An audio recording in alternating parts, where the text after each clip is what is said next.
Hi, and a very warm welcome to Wellbeing Mission Control, where we get a chance to explore the full meaning of complete well-being.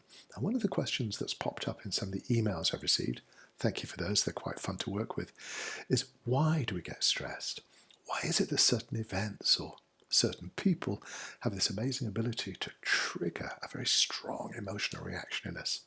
And that's a fascinating subject to explore. Maybe it's a little bit too complex for the length of this video, but let's take one aspect of that particular subject and see if we can learn something useful from it.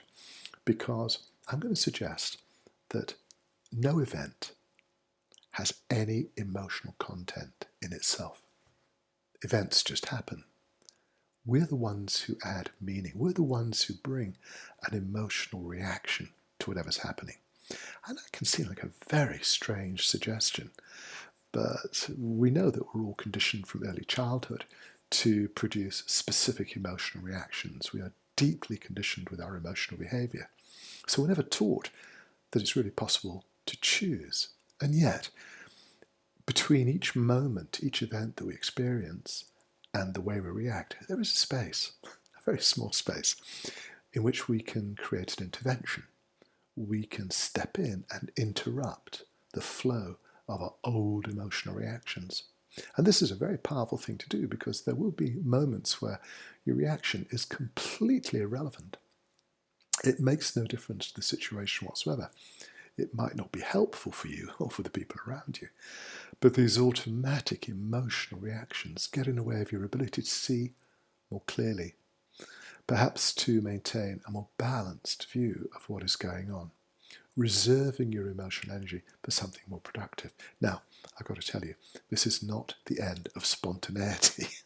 We're still capable of feeling all kinds of things, but it helps us to break this pattern of fear and doubt and anxiety. And I've got to remind you that the algorithms which were implanted in most social media platforms have been designed to engage your emotional reaction. They want your attention.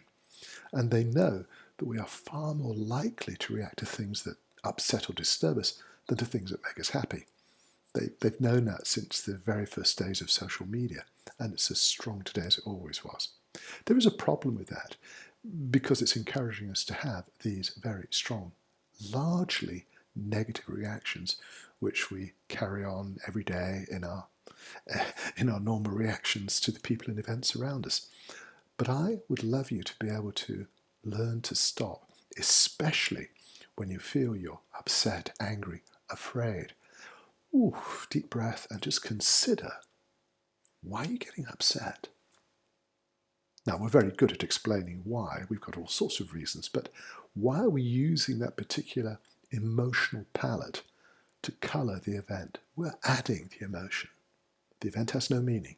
We add meaning all the time.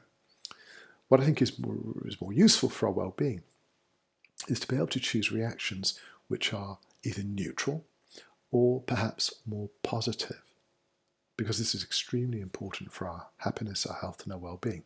There's a huge difference in the way we perceive things when you're reacting with fear and doubt and anxiety. You're using a part of the brain that evolved specifically to help our species survive very dangerous circumstances. But when you use a happier, more measured approach, you're more likely to trigger a response from the higher brain function, which is more aligned with logic, planning, clarity, and objectivity. Things which help us to see and interpret the world, I think, in a more realistic way, without those layers of emotions, creating a lens of interpretation that often distorts our view of what's going on. Remember, our mission is to develop a deeper sense of well-being. And if you can learn to interrupt these knee-jerk reactions, it's going to revolutionize your life. It's going to have a huge impact on your health, your happiness, your well-being, but it'll also impact on your creativity, how you see the world, and whether you even choose to react. That's a fantastic development. You're no longer being drawn into the net of social media that wants your attention. You can say, it's irrelevant. You become more discerning discerning about how and when you expend your emotional energy. Perhaps you can decide to use that very powerful energy for something more productive. Maintain your health in a balance, your well-being. Because if we're talking about well-being, this is a major component that could have a disproportionately large and positive impact on the quality of your life. So what do you think? Do you agree? Do you have any comments?